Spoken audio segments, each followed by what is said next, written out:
Hey everybody, welcome to Authors and Dragons Side Quest. I am Joseph Brassi. With me is Drew Hayes, John Hartness, Rick Galtieri, Robert Bevan, and Steve Wetherill. And today we are going to be talking about Fallen Idols and the new replacement cocaine statue because fuck J.K. Rowling.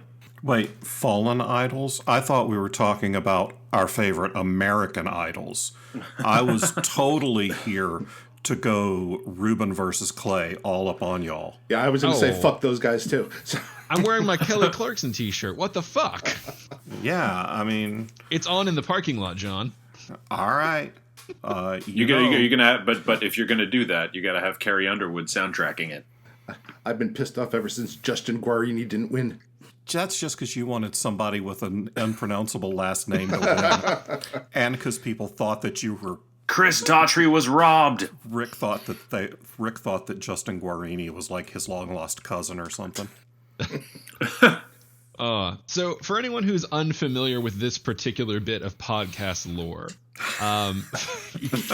because we've been doing this for so long, guys, it's getting ridiculous. But I cannot remember exactly where it started, but within the Authors and Dragons podcast lore, it was like the first side quest or second. It was early. No, that was in game. This It was in game, and Has it been that long? Wow. Yeah. It goes at the very least back to the first interval episode. Yeah. No. Oh, we've been at it a Holy while. shit. And it was either Bevan or Drew, I think. Well, I'm sure it was Drew. It's probably a combination of all of us to get to giant statue of J.K. Rowling made out of cocaine.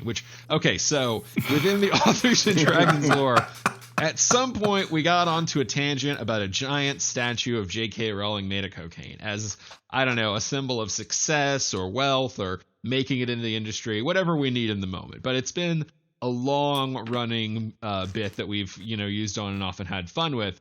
And we like the bit, and we don't want to get rid of the bit, but we do want someone less shitty as the cocaine idol, if you will. Just fuck turfs, you know? Yeah. Yup. You either die a hero or live long enough to become your own Voldemort. Because we might be a podcast where a player transforms into a weasel and sucks his own dick to completion, but even we have higher standards than that. Or we could just, snort off the head and we're just left with a big statue with tits. Wow. Just, I'm spitballing here. Okay, right, so God- maybe God not a fucking- cocaine statue of Robert Bevan. God fucking damn it. Yeah, that's maybe how don't go low that she route. has fallen, because that's still better. So when we reference the cocaine statue of J.K. Rowling, that's where that this whole bit originated from, is I guess from an interlude. Any of our long-term listeners who have much better memories for these details than us, feel free to let us know, because y'all are incredible with the detail tracking. Truly, truly impressive. Yeah, they you had got- to guys listen have to memories us. like We just steel made traps. this shit up as we went along. Should we all take guesses as to when this occurred and our fans can tell us what the real answer is? I mean, I feel like we're just all going to be wildly wrong. I know, that's the fun part. 26. Because I'm thinking 2 years ago. Oh, But, I mean, clearly I'm wrong. I'm thinking it was the Bad Advice side quest. Or the Stupid Answers one. I think you're thinking of Interlude, because, we only started doing side quests full-time last year. God, Damn, really? Yeah, I'm thinking first interlude, because that just sounds... Wherever we ripped off the Bad Advice or Yahoo Answers thing, that's where I think it was. That was our Mabim Bam ripoff, I think. Or what? My brother and me. Mabim I Bam, don't know. I think and that me. was a mimic chest, and even that is Recent. even late. It goes back. It's the deep lore, man. Hey, Yeah. fuck you, Mark. Figure this shit out for us. Earn all these shout-outs. Yeah, come on. What do you think we're not paying you for? We'll give you double our salary. Oh, wait, we already do. So, do we want to open on the, general suckiness of, someone we looked up to revealing their shittery and through the years, etc., or do we want to start with pitching alts? I think let's open with the history or whatever, save the pitches for That's the meat. If you want it, you got to earn it. Listen all the way through. You got to put up with our bullshit to get to the stupid. Bullshit, stupid. Gotta eat the cow pie. So it sucks when an idol falls. It sucks when, someone you looked up to reveals that they probably don't deserve the respect you had for them. And that's, I know a lot of people love dunking on that sort of thing in the age of the internet, and that's probably not what we're feeling at this particular point. Or at least I'm not. I don't want to speak for everybody, but a lot of people liked Rowling and what she had created. Yeah, and she kind of was this nobody made it huge dream author story, all of that bullshit too. The romanticizing of her story of getting 7 billion rejections and living in her car and whatever, and finally making it big and then ending up richer than the queen. She was the Cinderella story. But also, for a while there, she was kind of like the golden girl of social media there, because, she was actually spouting stuff that made sense. This was what we're talking before she kind of, went took a dive off the batshit pier. Yeah, she was that person who, no matter what bad social issue was happening, she always had some sort of hot take that was like, oh God, there's Auntie JK, And she walked the walk. She donated a shitload to charities. Mm-hmm. A tremendous amount. I mean, so it didn't feel hollow. No. Which makes it all the worse when you realize that under that is this seething pile of turf shit. Yep. For those who don't know what turf means, trans exclusionary radical feminist. Thank you. Wow, that would never have been any of my guesses. It's basically a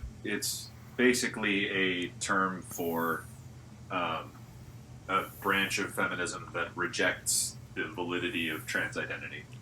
And unfortunately, it has been increasingly drifting towards the right lately. Well, it seems like the it's place bullshit that we go. Yeah. Yeah, it does feel like the way bigotry would naturally shift. What's the joke? The right wing got Harry Potter. The divorce is going badly. The right wing got Harry Potter, and I can't remember what the left got NASCAR. NASCAR, that's right. I don't even fucking want NASCAR. I don't know if the right wanted Harry Potter, Bevan. I don't know how anybody. I think that's the gap. What do you mean? We got to read words now? But my Bubba Wallace NASCAR T-shirt showed up in the mail today. Because I sure as fuck went out and ordered a Bubba Wallace T-shirt last week. And Dale Earnhardt Jr.'s been pretty cool. He's always been actually pretty cool. Especially when he was in concussion protocol and he started speaking out a lot about traumatic brain injuries and the need to protect drivers and other athletes from concussions. But his statements have always been surprisingly cool. I don't know if concussion protection is a controversial issue, though, that's gonna put you on the wrong side of anyone. You've never watched hockey, have you? Yeah, I was going to say, honestly, though, speaking as someone who's in a very athletic pastime that gets hit in the head a lot.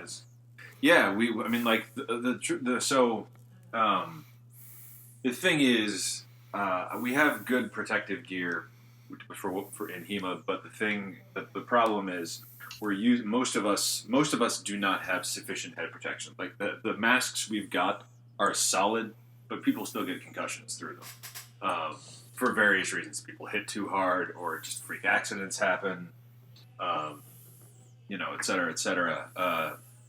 But any time that people start saying, "Hey, we should improve our head protection," a whole bunch of people, like not the majority of people, but that one group of assholes shows up and is like, "Oh, no, just stop being a pussy, damn it, learn to take a couple." I like not remembering my mother's name. Yeah, it's like learn to take a couple knocks to the head. Stop whining. And it's like, but then again, it's like, I don't know, it just doesn't seem like that much of a hot button, because like when you think about all the other issues where like a faction of the U.S. versus the world, it's like it's kind of the opposite. Like take American football, where we've got a bunch of pads and helmets and shit, and the rest of the world calls us pussies for that. Am I making sense? I think it's the opposite. I think it's kind of an exact kind of microcosm of how things work. We didn't have the kind of medical understanding of the impact of concussions that we used to have when these sports started. We didn't have the sort of sharing of information that we have now, so everyone can just be told things instantly. And now we know that, eventually someone's going to say, should we be just slamming giant people into each other? It's probably not good for them. And thousands and thousands, hundreds of thousands of football fans are going to be like, but I love this sport. And it's going to present a moral dilemma. Yeah, people do not like change, even if the change basically makes sense to keep them alive. Well, I mean, Well, who Steve, gives a shit about keeping them alive? Steve, I'm one of those hundreds of thousands of football fans, and it's been a moral dilemma for me for the past several years as I'm realizing that I'm literally watching these people shorten their lives for my enjoyment. Yeah. And it has kind of cast a pall on the sport. Some of the things that I used to think, oh my God, that was such an awesome hit. Now I think, oh boy, he's not going to remember his address. Yeah, it's starting to get a little close to watching gladiatorial combat and not the cool movie kind with no real injuries. And let's remember, nothing's changed. If anything, it's got better. Protective equipment has got better. Medical assistance got better. Player support has got better. So, but sooner or later, you're going to have to come to that huge moral roadblock that is this necessary because it's fucking shortening people's lives for entertainment. There was a video that went around a while back. I mean, every so often one of these goes around where you see a video of someone, and this is again HEMA, someone executing like a perfect, as a random example, when I'm teaching my students, there is a specific type of strike. It's a cut to long point where you basically cut straight down in front of you and turn that into a thrust. I teach my students explicitly to aim that thrust at the chest, not at the face. Because if you hit the center of the mask with that thrust, it'll knock the head back. Yeah. And even if you don't give them a serious concussion, you've just given them a micro concussion. Anything that makes the brain move around inside the head.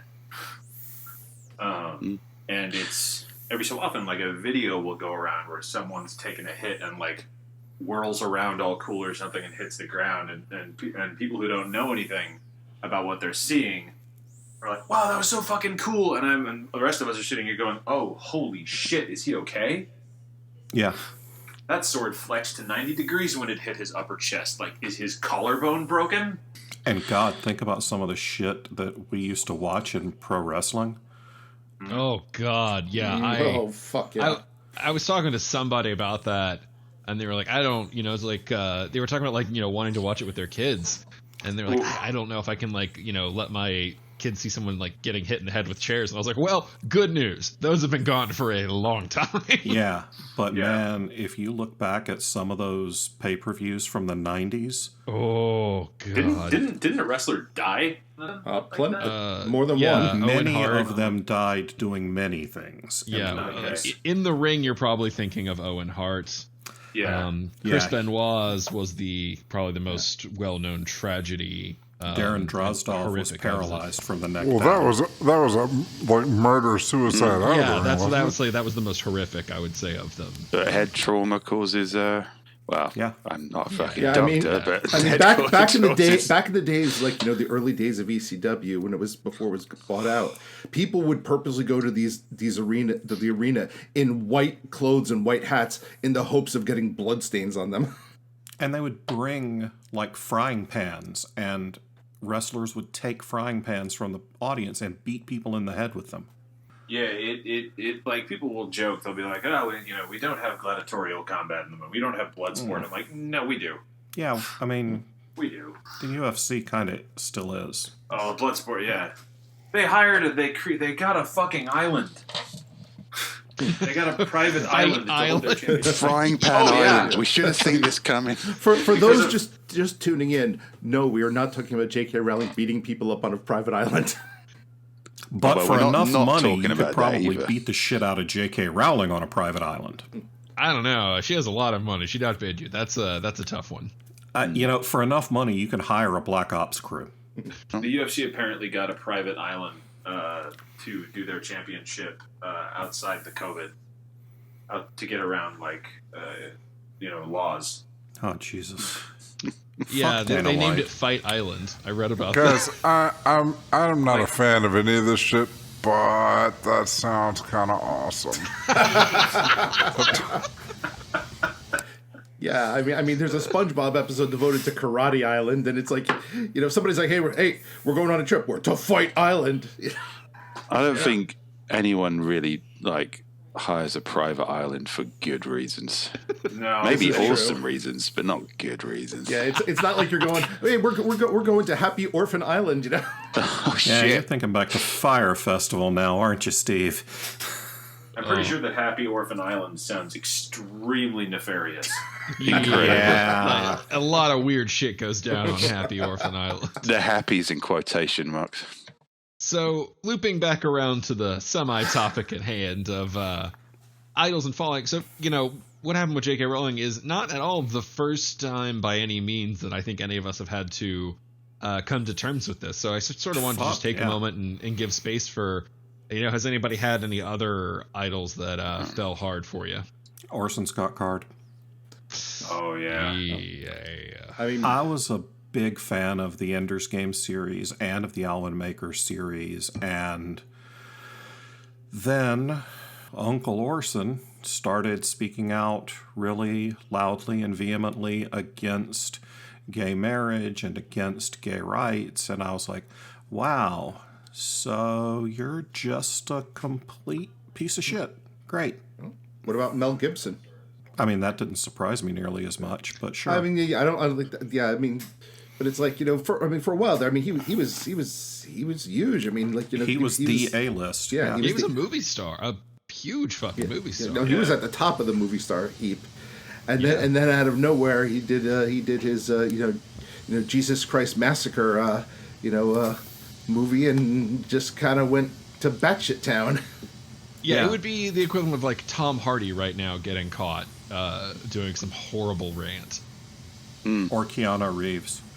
I think it was actually before The Passion of the Christ, because The Passion of the Christ was almost like, it was pitched as almost like his comeback movie as a filmmaker, but because he'd gotten pulled over. He That's got pulled right. over. He Yeah, was he got drunk. pulled over. Yeah, he was that's drunk, and he went on this unhinged rant against Jews. Yeah. This. Yep. And sugar tits. Yeah, I never figured out what his problem with Sugar Tits is, but I lost his respect for him that day. And I mean, writers are so seldom in the public eye that it's not uncommon for a writer to do shitty things or be a shitty person and nobody know it for a long time, because we don't have to be that public. H.P. Lovecraft. Yeah. It was a long time before I knew he was a monstrous racist. Yeah. David Eddings. David who? He was convicted of child abuse for keeping a kid in a cage. What the fuck? Yeah. Wow. Okay. Yeah. Jeffrey Jones. Who? The Fucking principal Christ. from Ferris Bueller's Day Off. He was a pedophile. Kevin Spacey. Yeah. Oh. Yeah. Yeah, Kevin Spacey. Kevin Spacey, that one really, there were, with a lot of these people, there's this sort of period of you hear murmurings of them being shitty, and then all of a sudden they do something shitty. But, Spacey, if I recall correctly, came out of fucking nowhere. At least as far as I was concerned, Yeah. it did. Yeah. But that It felt like, I think it was. I'm sure there were warning signs to if you were closer. And there's a difference between Kevin Spacey and Mel Gibson. Mel Gibson was like a handsome guy that, was passable on screen. Kevin Spacey was a guy that I actually enjoyed watching like for his acting, and yeah, that sucks. Yeah, I thought Spacey was one of the best actors working. Yeah, it's wild. It's hard. I've been mostly fortunate in that none of the ones, outside of the Rowling that I think I follow have done anything horrific as of late, or that I know of at all. Like, I don't think Gaiman, Pratchett, rest in peace, obviously won't be letting anything horrible fly at this point. Which, thank God. Not that he's dead, but just thank God that's a reputation that will be pristine forever. Because, we need a few. Yeah, no shit. I mean, I guess as much as kind of, again, going back to Kevin Spacey, I think he's the closest person. I mean, I think we said, we thought he was a good actor. Well, no, he was like an incredibly kind of important actor. He was like a big part of movies. So I think it's the closest I've had to an emotional reaction to somebody who turned out to be a skeevy piece of shit at best. I don't know. I feel like Bill Cosby wiped his ass with a big chunk of my childhood. Cosby was rough because I grew up watching Cosby Show and reruns of it. Yeah, and Cosby was like a pillar, like not only just like acting comedy. He was like one of those like pillars of the community, like like everybody's dad. Yeah. I don't know if it was like just straight up Southern Texas bullshit, but they did not play Cosby Show on a lot of cable channels where I was growing up. Yeah, it sounds like Southern Texas bullshit. Yeah.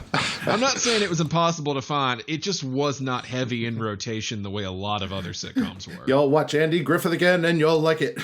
You're joking. I know that fucking whistle theme song by heart, and I've never watched an episode. Just every fucking day it comes on after something. So, funny story. The guy who recorded that theme song came to my elementary school and performed. And that's all he did is he whistled. Huh. That's what you get with small town public education in the Carolinas, kids. Did he then break down afterwards? He's like, that's all I'm ever going to be known for? I don't remember. I was like 9. He probably rode off in like a limo made of cocaine because, that was the most successful gentleman of the nation. But that was the time when content creators were just getting fucked up the ass. So it was kind of like, it's like, hey, write us this song and we'll give you this bushel of corn. Yeah. But not the good corn. No. The good corn is for the music producers. Oh, that's the good cocaine. I forget the cocaine Corn, is for the cocaine, corn cane. Corn cane. Oh my God, we've invented the new snack sensation that'll sweep the nation. I'm pretty sure that's what cornmeal is, but you shouldn't snort that, kids. I mean, you shouldn't snort cocaine either, technically. If we're just talking about it. You chew your cocaine off the cob. You butter that cocaine. What the hell is Like this? God intended. I didn't ask for creamed cocaine. I had a friend who tried to give me a coke plant. It was a hilarious conversation. He's like, "Yeah, I've been really awake lately. I've got a new method for keeping myself peppy and all that stuff. Do you want one of these plants?" I'm like, "What is it, buddy?" He's like, "Oh, it's not a big deal. I just like pick a leaf off every morning and I chew it and I feel great for the rest of the day. It gives me a lot of energy. You want one?" What is it? Well, it's just a plant I got. What is it? It's cocaine. I mean, it's not really cocaine unless it's processed. That's just the cacao plant. Yeah. Can you watch my ficus tree while the cops search my house? So, Joe, can I get a clipping off that plant? I don't It's have like, wait, it. why didn't you say yes, Joe? It's natural. It comes from a plant. You're fine. Right. Officer, it's basically a fucking plant, man. Calm down. I mean, it's a fern, bro. It's just a really peppy fern. They're medicinal carrots. It's just plant matter that has been processed under armed supervision. There's nothing going on here, officer. Compressed white plant residue.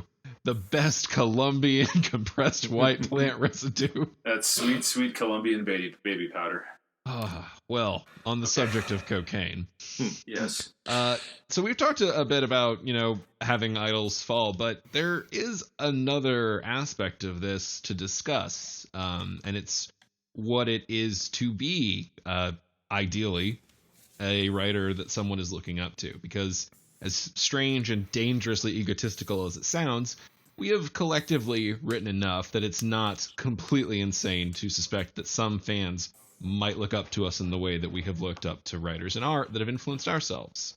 And with that comes the responsibility to not be a monstrous piece of shit.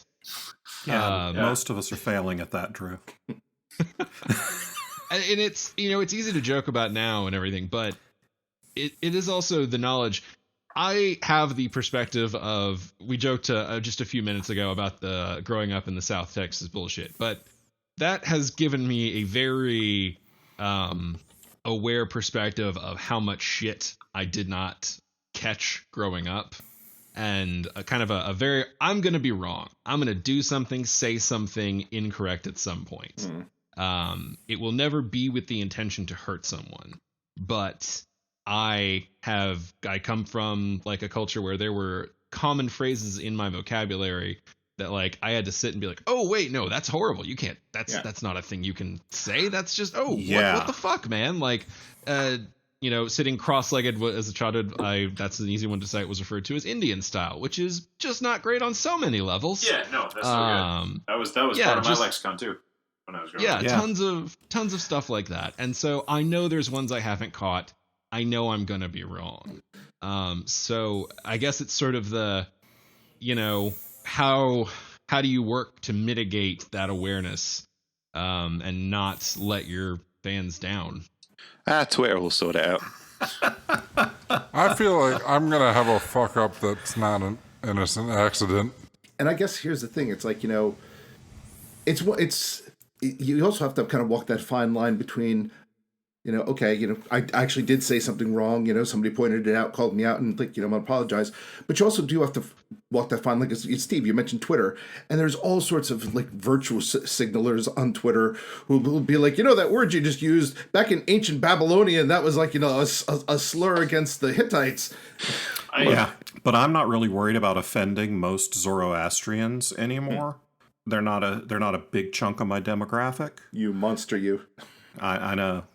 So the things that bother the Hittites in ancient Sumeria, but language is constantly evolving.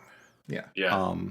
I was reading of the first in a very popular urban fantasy series I won't name, and I won't name the author, and it was released, I don't know, maybe some 15 years ago. And there's an ethnic slur for the Romani people that is throughout this book. And if I had read the book 15 years ago, or 10 or 12, whenever the book came out, I would not have thought anything of it. But now I know that that's a slur.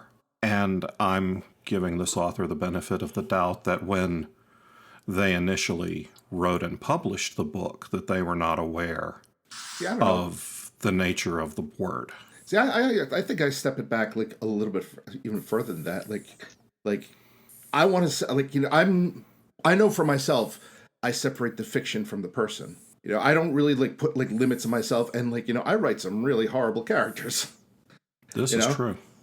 But I thank you. Now you're welcome. But at the same time, even on my website on the FAQ, it's it's sad that I have to point it out, but it's okay. These are fiction. These are characters. This is not a lifestyle guide. Do not read something of mine and and assume, these views are are me trying to push off some agenda. I think that for me anyway, I guess if it's weird. A lot of people freak out about call outs and about kind of call out culture and everything. But maybe it's just the way I was raised. But for me, I don't see it as being that much different than someone coming up to you and saying, hey, that thing you said hurt me. In which case, the proper response is to be like, oh, I'm sorry, my bad. I will remember that going forward. And in my experience, which is admittedly kind of limited, in my experience, whether it's a personal thing or whether it's you're getting a call out or a call in or whatever, most people are pretty receptive to that, as long as you're just like, oh, I did not intend you harm. I'm sorry. And I'll try to do better Yeah, moving forward. Yeah, I'll remember that, and I will not do that again. Thank you for making me aware, because if I was not aware, I would not have thought to change. I think you're talking about rational people, and when you get online, rational takes a back seat. I mean, I was kicked off a family mailing list because I was pointing out to people, "Oh, you're sharing wrong information." So rather than actually correct the wrong information, they kicked me off. Oh. But your family kicked you off a mailing list? Yes. Oh wow, that's That happened to me too. I pissed off my dad to no end when he shared this chain letter, and I just responded back to reply to all. If you took 3 seconds to look this up, yeah, that didn't go over well. In my case, it's I don't know, at risk of my father ever one day listening to this, which I doubt he will. It's my dad's more just a case of occasionally just says stuff that's cringe. It's like, oh right, forget you're of a certain age, and that's not like an excuse, but oh yeah, there's that showing through. May I not do that when I get to your age? Sure, I probably will in one form, because change happens faster than I think any one person can keep track of at all times. But man, it does. That's kind of what I mean. Eventually, one of us, we're going to not be quick enough. We're gonna miss something, and we're gonna be wrong. Yeah. I mean, shit. I grew up in the '80s, so I'm like, I like just '80s mindset is like a walking landmine. Oh God, yeah. Yeah, but this is the age of information, though. Things are different now. Anybody has access to everything. It's Maybe true. you're right. Maybe that will. I guess as long as there's the desire to keep up, the option is available. Yeah, it's. Yeah, I'm gonna come back to this if we Well, I'll see where this conversation goes. I mean, we do have a responsibility to be aware of what's going on in the world. Rick and I are about the same age, so I don't know if you followed basketball when you were young, but at one point Charles Barkley very famously came out and said, "Well, I'm not a role model to people. Yeah. Children shouldn't be looking up to me." Yeah, I remember that. And I thought at the time, and I think still today, fuck you, Chuck. That's bullshit. You stand in front of the camera, you take the responsibility of standing in front of the camera. Yep. And we are somewhat public. I mean, look, we're not even writer famous, much less famous, but words matter. And yeah, if we can try as hard as possible not to hurt and not to propagate harmful stereotypes, we should probably do that. Just, to be decent people. Mm-hmm. Yeah. To speak to your bit a little bit, John, on, we're definitely not writer famous, let alone famous.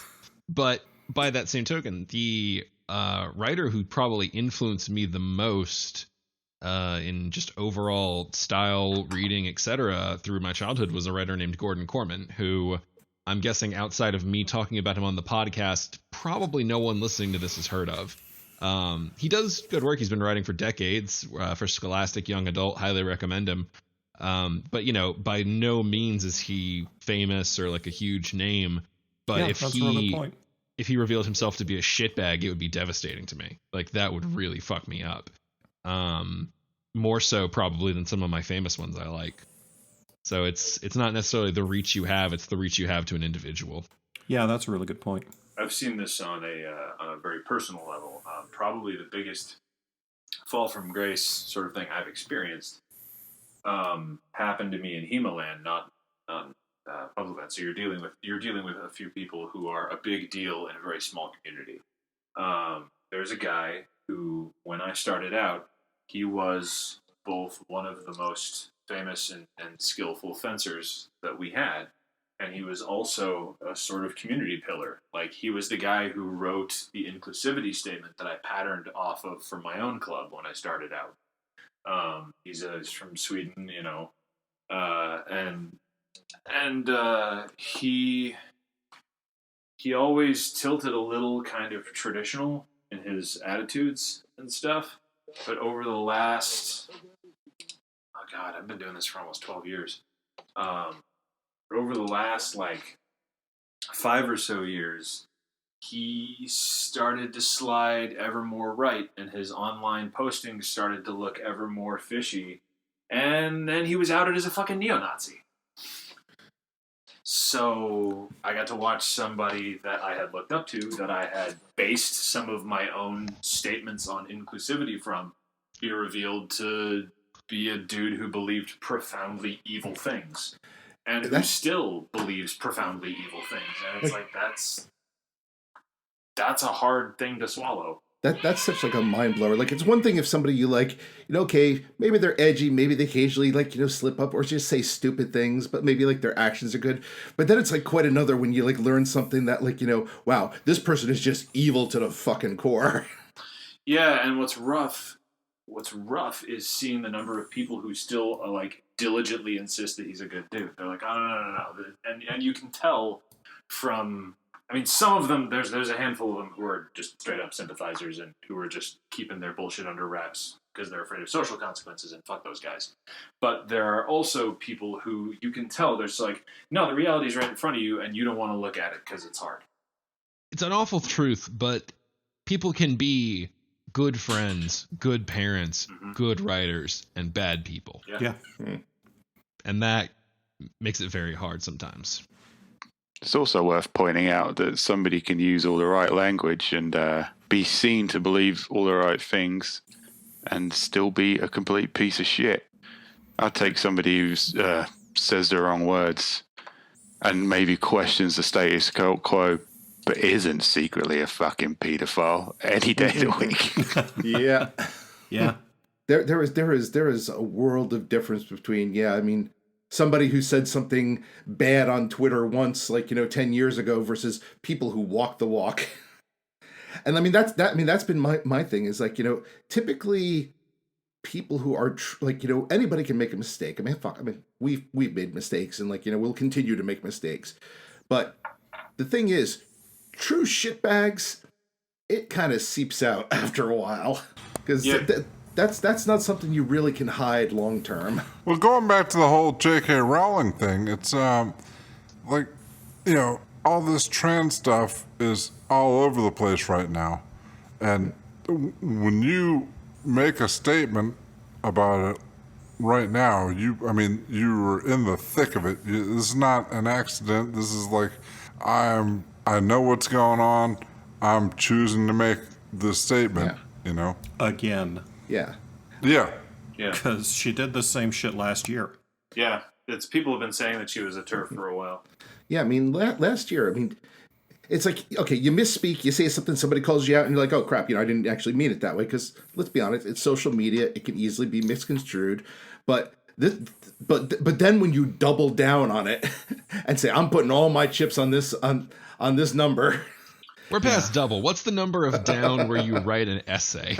When people talk about, I think that's a good point. When people talk about cancel culture and they talk about people's careers being destroyed by saying one wrong thing, that has not been the experience that I've noticed. I've noticed that the people who tend to really get their careers wrecked are people who double down when people start to say, "Hey, you're acting shitty."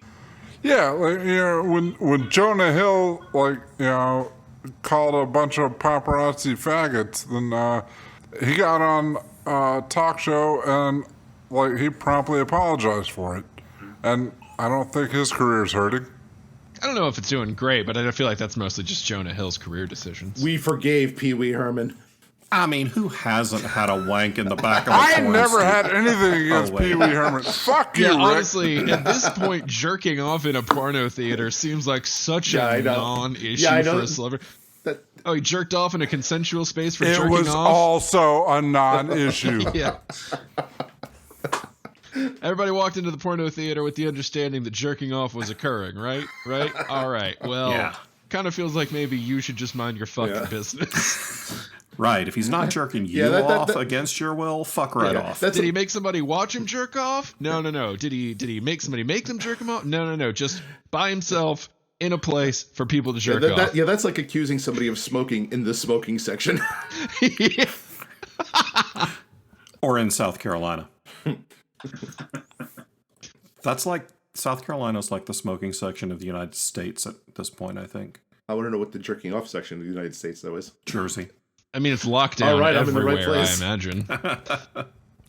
The man is a national treasure. But I've thought about how my stuff is perceived. I've probably said this at some point on the podcast before. I changed the way I write after Sandy Hook because I changed the way my characters use firearms and the way they view firearms, and I changed the way that stuff is treated in my text after some asshole murdered a bunch of little kids, because I realized that I felt that I was contributing to an overall culture that was glorifying gun violence, and I didn't want to do that. So whether anybody else thought that or not, nobody ever called me out on it, but I felt like I was, so I changed my work. Yeah, I get called out on quite a bit in my work. In the first book especially, there's like, the characters make a bunch of gay jokes, but like not a bunch, a couple of gay jokes. But I mean, they're supposed to be shitty people, and I'm planning a long-running series, and if you don't start off low, you don't have anything to redeem. I always view your stuff kind of like a lowbrow Jonathan Swift. All right, well, I'll give you that. I mean, but yeah, no, it's just because a lot of your stuff is pretty heavy parody. I'll give you like Shingles, yes. Caverns and Creatures, no. It's not like Space Puppies is a pretty good Jonathan Oh Swift. yeah, absolutely, yeah. That was the one that was like, but not the Caverns and Creatures. This is just people starting out like these are kind of redneck characters from the South. They're this is they know right from wrong, but they like Drew was saying earlier, they've got a lot of that residual shit from generations past that they don't really I don't want to say they don't understand that what they're saying is wrong, but it's part of their and they're working through some whatever. shit. Well, here's exactly. also the thing. I mean, I think we need to be realistic here, just from the standpoint that, I think people, when they're alone with their close friends and they're just joking around, they're gonna say stupid shit. It's not stupid shit along the lines of hey, let's go burn down this 7-Eleven because it's owned by. It's just stupid shit coming out of their mouths. Here's the thing. I mean, Joe said earlier, there's nothing wrong with cancel culture. I kind of disagree. I think there's people who are very gung-ho about feeling big about picking apart somebody's intentions, and we are sort of in a. Sometimes that's fine. Sometimes their intentions are very much on their sleeve, but we are sort of in a culture now where satire has become a very grey area, to the point where comedians I respect are now saying, oh, well, there's some things you just can't be satirical about, which I think is a fucking really weird sea change, really important. And people seem to be more concerned about, well, what harm does it do just to shut up and do what you're told, than it does to say, is that right? I mean, I've kind of, I think I was recently called out by somebody who was very enthusiastic about such calling out for making a joke where I said, and it wasn't, I'm hoping you guys will get this a joke and not think it's my real opinions and turn your backs on me. But I said something along the lines of everybody keeps on talking about the rich, but wouldn't it make more sense to eat the poor? There's more of them and they're fatter. And it's she was like, oh, you can't talk down to fat people. You can't, that's punching down. It's the problem was talking down to fat people? It's one, I'm fat, so fuck you. And that's where I was going to go with it. I was like, have you fucking seen him? And two, says the it's fat fucking guy. satire. they only know him as Brandon Thighmaster. That's where the problem is. Yeah, I get a bunch of shit like that on the Bill books. Like I have a couple of nasty reviews like, oh, this person is so fat phobic. And I was like, you're kind of missing the joke that these are not exactly male models making fun of that. I'm like, these are your typical internet basement delving judgment on people when they really have no right to to be doing that. And I do believe that I have faith in the audience to discern fantasy from reality and the absurd from reality most of the time. But sometimes I log onto Twitter, which I have to remind myself is not real life. It's some kind of weird, condensed hell spirit version of real life. Sometimes I think, am I just going to have to stop taking it for granted that the audience can be trusted within the context of what is being said? Or am I going to have to accept that somebody's going to take that quote I just said wildly out of context and say, oh, Steve hates poor fat people, despite being fat? Well, so it is important to note that there's an issue sometimes people have with separating things characters say, things narratives say, things books say, do not necessarily represent what the person writing it thinks. We are often writing from many perspectives. Some of them are villainous perspectives to create antagonists within the stories. Says the man who created a character named the Whitest Knight. Who my allegory of Superman, the bastion of morality, punched in the fucking mouth. Intentionally, very intentionally. Yeah. So, it's a nice way to, because when you write a book about villains, sometimes people who are commonly cast as villains, aka Nazi shitbags, will, grab onto that sort of thing. So you want to make it really clear, no, not for you. Yeah. And let's also... Critical Failures 3, there's a couple N-words dropped, but then a bird shits on his face. He's not the good guy. I had a bird shit on his face. I think if people are, I think also like to an extent, yes, there is that element of rage profiteering that happens especially in, I think it happens in any, for me anyway, what's new isn't that it exists. What's new is the types of platforms it has and the speed with which it can happen. Because this was tabloid shit for generations. Yeah. I think one point against us is that most of us on this podcast are comedy writers, so we understand. Like when we see a post like you mentioned that post you did. I remember seeing that when you posted that, Steve. The eat the poor people, and it was like I read it, smirked, and then scrolled past because it was obviously comedy. Yeah, but yeah, I guess we have to sometimes remember that maybe not everybody has that I guess that insight.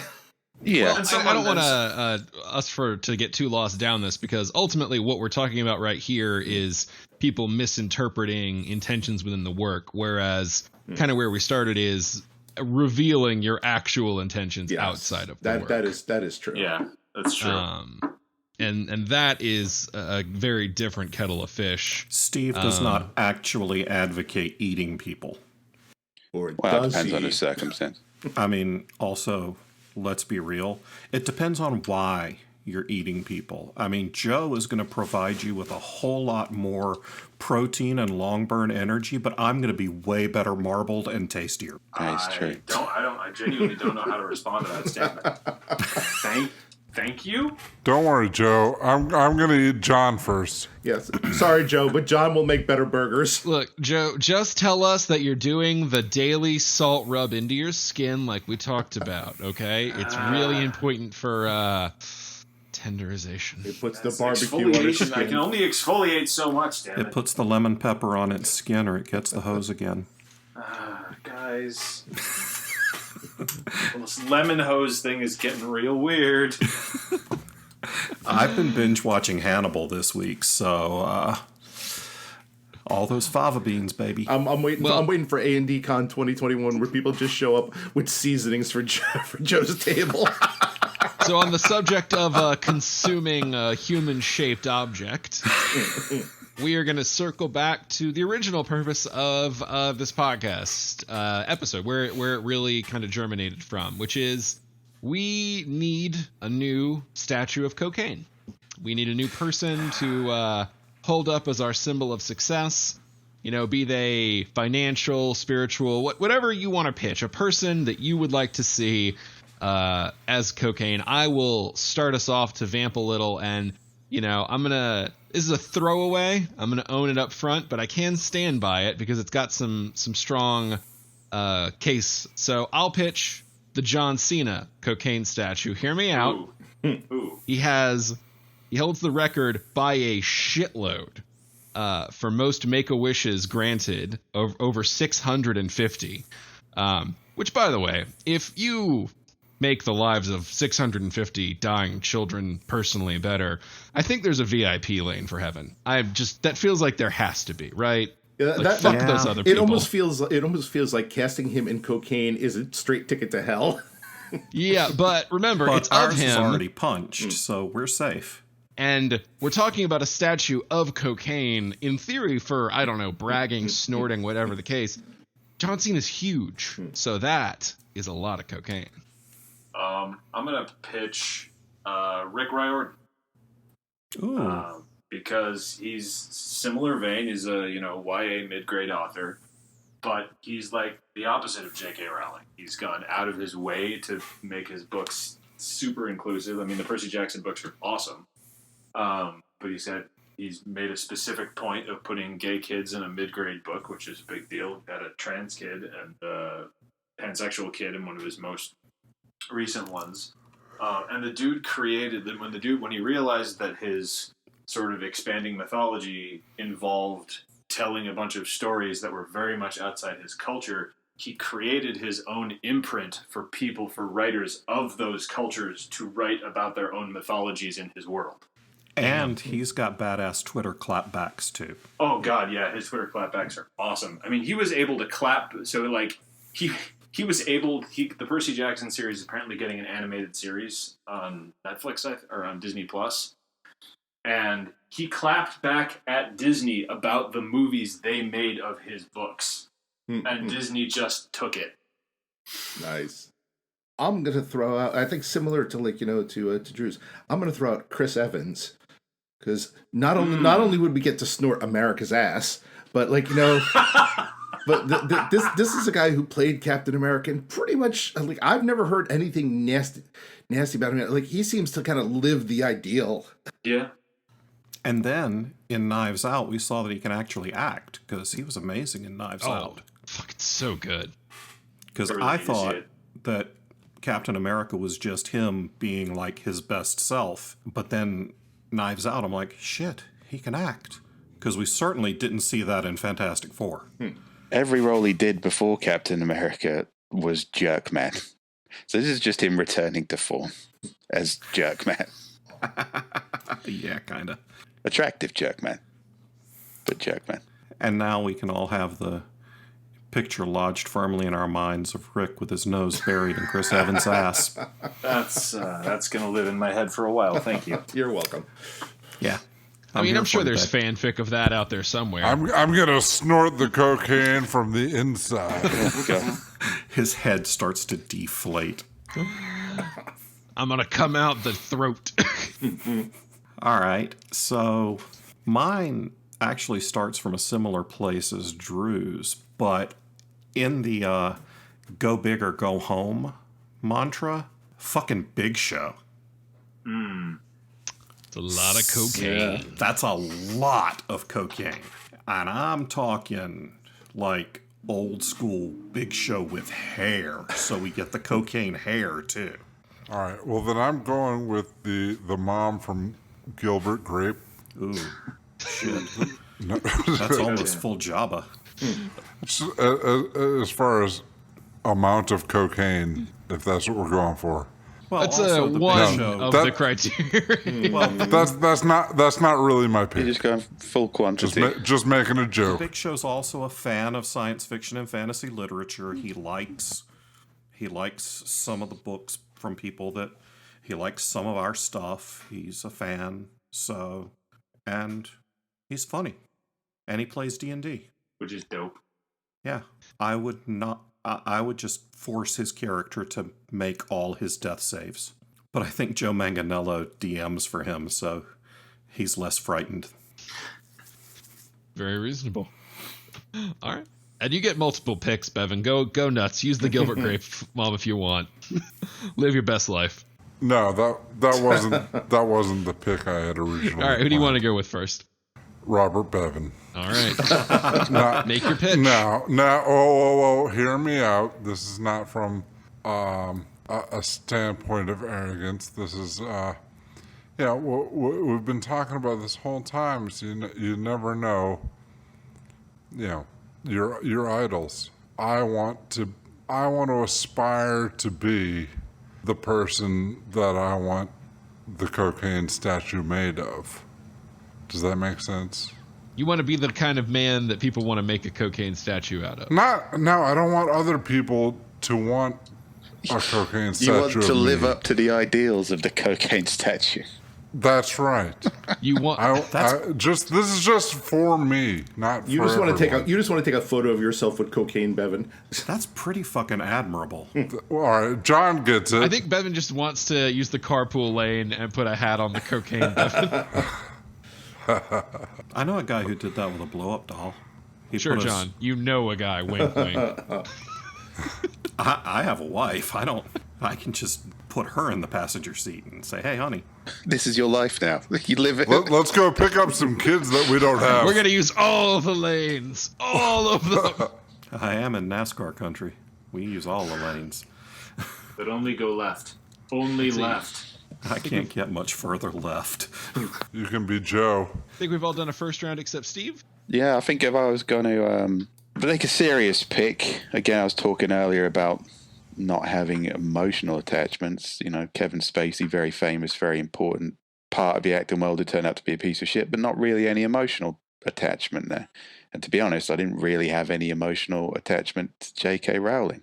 I was, I didn't like her before it was cool. So take that to the bank, internet, Twitter. But I think if I was going to go for an idol to venerate and snort and get high and make terrible decisions and desecrate his memory, it would be Terry Pratchett. He was continuously a progressive man in a very kind of slightly angry, sensible, sarcastic, and consistent way. But he was also a good man, a man who was unyieldingly scientific, but still found the joy and beauty in things in a way that spoke to people and wove that throughout his storytelling and his and the way he lived his life. And also, he died very bravely in a way that affected me quite a lot. He had a degenerative disease that he knew he had, and it was the kind of Alzheimer's where the body goes first, which sounds,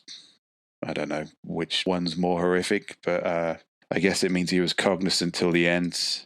And he did a very good documentary on the right to die on one's own terms. Said he would wait for death with a glass of scotch in his hand, a glass of brandy in his hand. He would shake hands with death. Made a very eloquent case for it, and kind of tweeted on his deathbed as well, his last words, which I'm not sure anyone else has done. And managed to tie it into his fiction. I guess the ultimate fan service in a kind of in a way that was surprisingly beautiful. So yeah, Terry Pratchett. Shit, Steve. All right, Steve's kicking off the serious picks, I guess. I've only got one pick. I've Everyone got, else, they're just there because I want to get high. I've got a series. I mean, like I was serious about Rick Barrett, but No, yeah, that's all right. That's right. Joe sorry. Joe did a very serious one. I forgot about that. Sorry, we got kind of lost down some tangents in between there. we're doing seconds. My second one.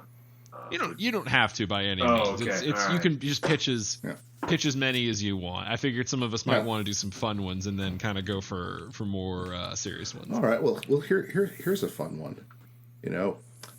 George R.R. Martin, because only because I think we have an equal chance of getting the cocaine statue before he finishes goddamn Game of Thrones or Song of Fire and Ice. Also, he's fat. Yeah. It wouldn't be a very tall statue, but it would be almost spherical. So, yeah. We could scale them up a bit, I guess. I'm gonna go real old school for my writer idol cocaine statue. I'm gonna go all the way back to Miguel Cervantes, the guy who wrote Don Quixote and is arguably one of the progenitors of the modern novel. And just put so much in motion. And I don't know, that book, that story has come around so many times in my life, and I love it so much that it's just it's one I love and I celebrate, and I think it kicks a lot of ass, but I don't think I can make arguments nearly as good as some of the ones you guys have made. I think there's some great irony and culture in having a cocaine statue of Geoffrey Chaucer. I think if Chaucer was alive, he would snort a cocaine statue of himself. Oh God, he absolutely would.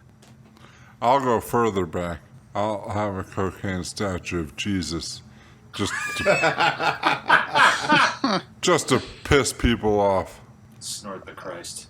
I'm pretty sure there was something in the Bible about Jesus saying that would be fine. Hey, here's cocaine Christ. I'm not a religious scholar, but I'm certain. A man who literally created, who allowed one of the men whose first miracle was choosing to let people party harder longer. Yeah. Yeah, some more fucking wine. All your water is wine now. Get boozed up. Like, first I'm going to turn the water into wine, then I'm going to turn me into coke. With as many relics as there are in as many churches, you could probably grind up some Jesus and snort him. Fuck. I mean, the church may have an issue with this. Loot the Vatican. Loot the Vatican and snort the I don't Christ. want to snort like ancient corpse. I want to snort cocaine in the image of Jesus. Like, Fucking liven up church now, wouldn't it? This is the body of Christ. right. Fuck your unleavened bread shit. What are you doing? Praying! And while we're at it, can we replace that fucking grape juice with tequila shots? Come on. Man, this bar rules. What's it called? The church! I'm pretty sure that that's a thing televangelists are already doing. Yeah. Cocaine. That would make a lot of sense. Oh yeah, I'm sure a lot of those Yeah. televangelists are snorting Jesus off a hooker's ass right now. Actually, on the subject of partying and Jesus-like appearances, Andrew WK out of cocaine would make a lot of sense. He's practically made of cocaine anyway. He might man. be like a Pinocchio made of cocaine. He just made a wish upon a star and became a real boy. I feel like there'd be nothing more mythologically appropriate than snorting a giant cocaine statue of Alan Moore. Oh, I feel like we would good. start snorting it and it would shake off the cocaine and be Alan Moore. I think you would think it was cocaine, but it would really be like mescaline. And then instead of getting high and speedy and twitchy, you just go on this weird fucking trip, man. I wouldn't doubt that snorting his beard would be the equivalent of cocaine. You worship the cocaine. I was born in it. Let me tell you. You just take that first and then you sit there and he's sitting across from you and he just kind of says, the bards their work was considered magic. He would destroy you with laughter for eternity. Like, yeah, man. Yeah. The more you snort, the more sense he starts to make. Nah, you'd need a way bigger cocaine statue than just Alan Moore size for him to make any sense. That makes sense, Alan Moore. And it'd be like, Joe, you're talking to a houseplant, dude. It's time to go to bed. So, before we break today, we do have to decide our new cocaine statue. Oh wait, I have one second one still. There we go. I was gonna say, does anybody have any other submissions? I have one that I think is actually moderately valid because it is a famous person and he hasn't been outed as doing anything shitty. I'm thinking Tom Hanks. Oh. And Tom I'm Hanks isn't not Castaway or Philadelphia Tom Hanks because those are too skinny. Tom Hanks when he was playing Falstaff, because that's fake fat belly Tom Hanks. I think my second pick would be. It's a toss-up, really. Bruce Campbell is just fucking wonderful, and everyone loves him. He's been such a good sport about his role as a B-movie goofball for his entire life, and as far as I'm aware, he's done nothing shitty. Or possibly Cassandra Peterson, because Yeah. she's great, and honestly, I just like looking at her. It's Keanu Reeves. I've got myself and Jesus, so I'm done. There's a lot to be said for snorting cocaine Elvira boobs. I mean, yeah. What about Mr. Rogers? Something feels wrong about making cocaine. I know there's a lot of lines we cross, but somehow that one feels too much. God damn it, Joe. Too far, Joe. Too far. 5 years in, and Joe gets a goddammit from the rest of the cast. Steve, I think you need to beep Joe there. That would actually be great. Have you seen Mr. Rogers' tits? Oh, God. Nothing. Well, now I've got to fucking Google it. Thanks, Bevan. Jesus Christ. All right, so I think we've probably got most of our serious ones out. So how about we narrow this down a little bit by saying one of the ones that we like individually that is not one you suggested. So multiple people can throw behind the same candidate by all means, but you have to say one that you liked that wasn't one of yours. I could get behind John Cena. Just say Steve made a really good choice for Terry Pratchett. I don't know how big Pratchett was. Yeah, Terry Pratchett's a very good one. I'm going to throw behind Rick. I didn't get the last name. Rick Riordan. Okay, yeah, I'm not going to pronounce that right on this episode probably. But you made a very strong case, and I like that one. That seems like definitely one that should make it further in. I'm also going to go with Terry Pratchett because he's dead and he can't fuck up anymore. He's locked in. It's a safe bet. Let's see. Has everybody... I'm still trying to decide. I do like Tom Hanks. Yeah, Tom Hanks is a nice, easy remember name, but not author related. That's the problem. No, that's true. We're authors and dragons, not movies and dragons or wrestlers and dragons. You guys, come on, or boobs and dragons. Or we'd be much better if we were boobs and dragons. Yeah, I mean, the fatter I get, the more boobs I get. That is true. Yeah, I'm heading that way myself. I will say I didn't pitch him because I haven't had as much connection with his work as some of the other folks on the podcast. I can't believe nobody threw in Douglas Adams. Oh, yeah. That was going to be my third. I thought somebody else was going to do that, though. You lost out to Jesus. That's a tough call. I mean, I don't know anything about him as a person, so I don't know if he was shitty or not. Yeah, ditto. I only know Hitchhikers. He wasn't. He's a nice guy. No, I looked him up quite a bit. He seemed pretty solid. And sorry, Steve, I adore him more than I do Terry Pratchett. I know. And he's dead as well. So, locked in. I know, but it's me and Jesus. There's no more room on this podium. Speaking of, Joe, who are you throwing your... Oh, geez. My second one? No, just who are you supporting? One person that wasn't yours. I threw out Tom Hanks. Tom Hanks, that's right. I'm sorry. Okay, so we have Tom Hanks, John Cena, Terry Pratchett, and Rick Riordan. Is that accurate? Yeah, I mean, if I have to choose, I guess I'll tiebreak Robert Bevan. All right. Thank you. I was like, nobody? You lost out to John Cena for me because he's got way more volume of cocaine. Well, I just think it'll make everybody really uncomfortable. John, I had diabetes. I had to lose some fucking weight, all right? I'm sorry. Dude, I How dare don't you have cocaine as much shame cocaine him. volume as John Cena, and I'm bigger than you've ever been. You didn't have to, Bevan. The doctor advised it to you. You were selfish.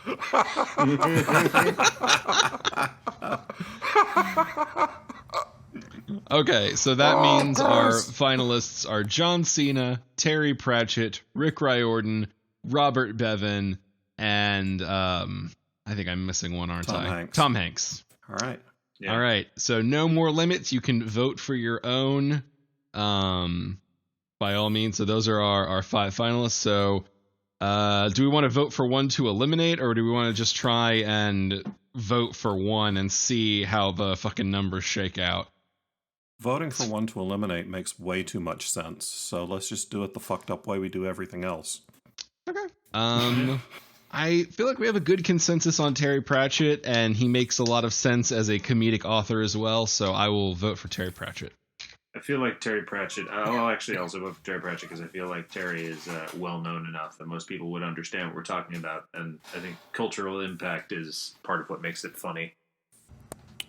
I'm not going to vote for myself. The whole point of bringing up myself was, to not go with people that are going to let you down.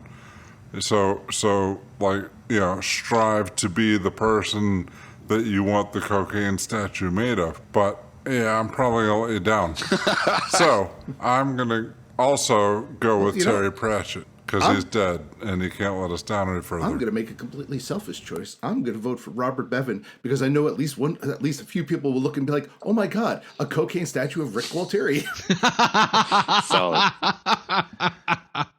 I was thinking about this, and because I've gone back and edited through things more than you guys, I think I do remember where the J.K. Rowling cocaine statue ethos come from, the evolution of it. And I think it was just me being creepy about J.K. Rowling. So it's kind of that became kind of our mascot, but it started from a bad place of me being creepy about, at the time, a famous billionaire philanthropist. So the motivations for picking a hero in that context changed for me. I can't help but think that if I chose Terry Pratchett, I'd be doing it from a genesis of sarcasm. But I'm going to pick him anyway because he's a comedy. At the very least, he's a comedy writer who had a sword and hasn't fucked up. So on that incredibly low baseline, he's still kind of more appropriate than everyone else we've talked about. Sorry, Bevan, get yourself a sword next time. Et tu, Brute. Well, then, since we've got 3 votes for Pratchett, and that's going to carry the majority, I'm going to leave my vote for pure mass of cocaine, and I'm staying with Cena because that's more coke. That's more coke than any of them. All right. So, with the consensus reached, the Authors and Dragons crew now officially aspires to have a cocaine statue of Sir Terry Pratchett with his sword. With his sword drawn. And what the hell, a cocaine dragon behind him. Yeah, and his pet elephant. Pratchett had an elephant? Yeah, pretty sure. Well, if it's Pratchett on an elephant with a dragon and a sword, I'm 100% in, because that's a lot more coke. Look, guys, we have to set, tiers of goals. So, we know we've made it as authors when we are Cocaine Pratchett. We know we've made it as, rich motherfuckers when we can do Cocaine Discworld. Ankh-Mor pork made of cocaine. Turtles all the way down, baby. What's this? It's my fucking snow castle. I'm Elsa, bitch. I think that's where we end, y'all. All right, everybody, that's going to take care of us for this episode of Side Quest. We'll be back next week with a regular episode of Authors and Dragons. Until then, bye. Bye. Bye.